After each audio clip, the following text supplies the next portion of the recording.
student, this is third part of chapter 1. Topic is democracy. In last topic we read about history of democracy. In this part we read about end of the federalism कि federalism का and कैसे हुआ. During the 14th century CE, federalism came to an end in Europe. Europe में 14th century में इसका अंत हुआ. Nation states nationalism. Next, and representative democracy began to emerge. Democratic values started developing in different parts of the Europe. इस तरह से अलग अलग कंट्रीज में जो फेडरलिज्म फॉलो किया जा रहा था वह धीरे धीरे हटने लगा और डेमोक्रेटिक वैल्यूज स्टार्ट होने लगी और डिफरेंट तरीके से डेमोक्रेसी स्टार्ट की गई. In this term, first of all, we read about the Renaissance. During the 1400s, Western civilization changed significantly. Historians call this the Renaissance era. देखिए, जब फेडरलिज्म का एंड हुआ तो जो इतिहासकार थे उन्होंने इसको अलग तरीके से देखा एंड कॉल द रेनेसांस इरा और इसको पुनर्जागरण काल कहा गया. मतलब जो पुरानी चीज़ें थी उनका अंत हो चुका था और एक नए तरीके से नया इनोवेशन हुआ था. नई थिंकिंग से गवर्नमेंट को फॉर्म करने के लिए सोचा जा रहा था. It's called Renaissance era meaning rebirth और इसका मतलब होता है रीबर्थ, पुनर्जन्म होना या किसी चीज़ का पुनर्उदय होना. The beginning of the renaissance is often dated from 1453 CE when Constantinople fell. This drew scholars with knowledge of Greek and Roman learning westward. There was development in education, science and cultural spheres. Political awareness also developed, leading to the birth of city-states like Venice, Florence and Luca in Italy. देखिए अब क्या हुआ, जो federalism था वो धीरे धीरे ख़त्म होने लगा था और नई नई चीज़ें, नई स्कॉलर्स, नई एजुकेशन, नया साइंस डेवलप होने लगा. पॉलिटिकल अवेयरनेस फैलने लगी to birth of cities states like और अलग अलग स्टेट्स में इस तरह के चेंजेस होने लगे जैसे कि Venice, Florence, Luca in Italy. The provinces boosted of republican form of government which was controlled by guilds of merchant and traders. अब क्या हुआ, जो नई नई प्रोविंसेस बन रही थी, नए नए जो राज्य बन रहे थे वह किसके द्वारा कंट्रोल्ड किए जाने लगे? Guilds of the merchant and traders. वहाँ के जो व्यापार और व्यावसायिक लोग थे उनके द्वारा कंट्रोल्ड किए जाने लगे. Elections were held to appoint leaders और लीडर्स को अपॉइंट करने के लिए इलेक्शन आयोजित होने लगे फॉर लिमिटेड पीरियड और टाइम. और ये जो रिप्रेजेंटेटिव्स चुने जा रहे थे इनके लिए एक पर्टिकुलर टाइम पीरियड रखा गया कि यह 2 ईयर, 5 ईयर या 4 ईयर के लिए इलेक्टेड हैं. In 1628 CE the petition of right checked the powers of the king further. It ensured that he king needed to take permission of the parliament before imposing any tax. देखिए क्या हुआ, in 1628 में एक petition of right check, एक petition of right follow हुआ. Power of the king further, इसमें क्या हुआ, किंग के पास सारी पावर नहीं दी गई बल्कि क्या हुआ, it ensure that the king needed to take permission. King को परमिशन लेने की आवश्यकता थी ऑफ द पार्लियामेंट. किससे परमिशन लेनी होती थी? किंग को पार्लियामेंट से परमिशन लेनी होती थी बिफोर इम्पोजिंग एनी टैक्स. कोई भी नया टैक्स लागू करने से पहले पार्लियामेंट से किंग को परमिशन लेनी होती थी. उसके बाद ही राजा इस टैक्स को लागू कर सकता था.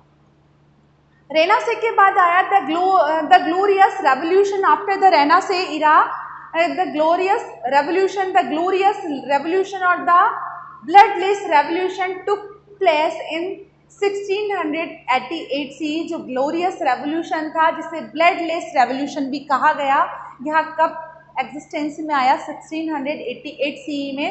King James second of England was overthrown. जो जेम्स सेकंड जो कि किंग थे इंग्लैंड के, वह overthrown by the union of English parliament. जब यह इंग्लिश पार्लियामेंट से ओवरथ्रोन हुआ, it is believed that this event was the beginning of modern English parliamentary democracy. और उनका मानना था कि यह जो पीरियड है यह किस नाम से जाना जाए? मॉडर्न इंग्लिश पार्लियामेंट्री डेमोक्रेसी के नाम से इसको जाना जाए. और यह नए युग की शुरुआत थी। The bill of rights was signed in 1689. It has become the most important document in the history of democracy. और जो एक नया बिल ऑफ राइट बनाया गया 1689 में, it has become the most important document, और सबसे मोस्ट इम्पोर्टेंट डॉक्यूमेंट बन गया in the history of democracy, democracy की हिस्ट्री में। It put an end to the absolute power of the king.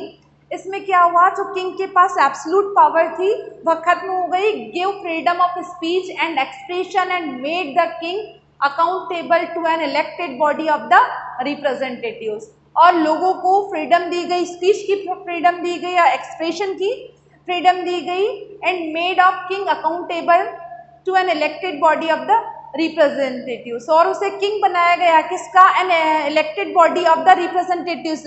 Representatives की जो इलेक्टेड बॉडी थी उसका किंग बनाया गया। Next, the American Revolutionary War. The American Revolutionary War also known as the American war of Independence was fought between the British Crown and its colonies in North America from 1775 to 1783 CE. The eventual outcome was recognition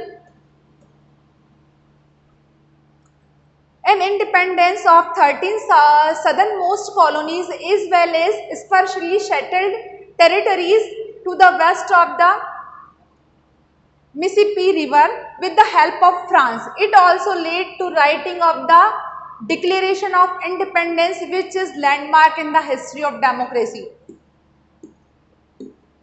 देखिए, American revolution war किसके बीच में लड़ाया गया था? The American war of independence day, America का जो स्वतंत्रता का युद्ध था, was fought between the British crown या British crown and its colonies in North America.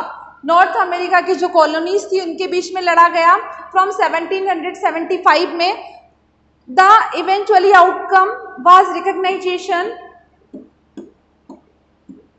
Of independence of 13 southernmost colonies as well as sparsely settled territories to the west of the Mississippi River. Mississippi जो river थी इसके आसपास की जो territories थी इनको settle करने के लिए with the help of the France. और किसकी हेल्प से युद्ध लड़ा गया था? फ्रांस की हेल्प से। It also lead to writing the declaration of independence, और इसी ने writing of the declaration of independence which is landmark in the history of democracy. और यह जो डिक्लेरेशन ऑफ इंडिपेंडेंस लिखा गया था यह डेमोक्रेसी के इतिहास में एक बहुत बड़ी घटना थी। America become a federal government based on division of power and adopted a written constitution in 1789. इस तरह से जो अमेरिका था वो फेडरल फॉर्म ऑफ गवर्नमेंट बन गया था और जो पावर्स का डिवीज़न हो चुका था, and adopted a written constitution, और अमेरिका ने अपना एक रिटन कॉन्स्टिट्यूशन बना लिया था इन 1789 CE में। It was the first country to get a written constitution, और अमेरिका ही पहली कंट्री थी जिसने अपना जो कॉन्स्टिट्यूशन है वो रिटन फॉर्म में किया था। इन 1792 CE the bill of rights was passed, और 1792 CE में बिल ऑफ राइट पास किया गया। It had provision for the elected government and also guaranteed the citizen certain right under the law. और इसका क्या प्रोविजन था, इसमें क्या प्रावधान था कि जो इलेक्टेड गवर्नमेंट है वह शासन करेगी, एंड ऑल्सो गारंटी, और इसमें गारंटी थी citizen certain right under the law, मतलब सिटीजन्स के पास भी कुछ राइट्स रहेंगे, कुछ राइट्स उन्हें दिए जाएंगे ताकि वो फ्रीडम के साथ रह सके।